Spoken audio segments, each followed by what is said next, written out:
અને હવે આવતી વિધાનસભામાં લવ જેહાદનો કાયદો લાવીએ છીએ.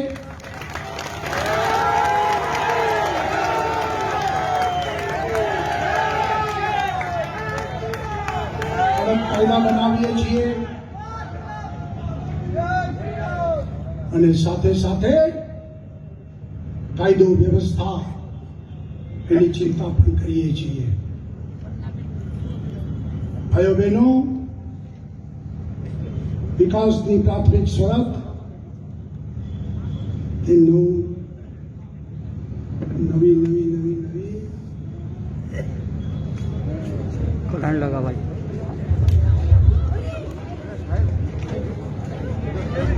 Thank you.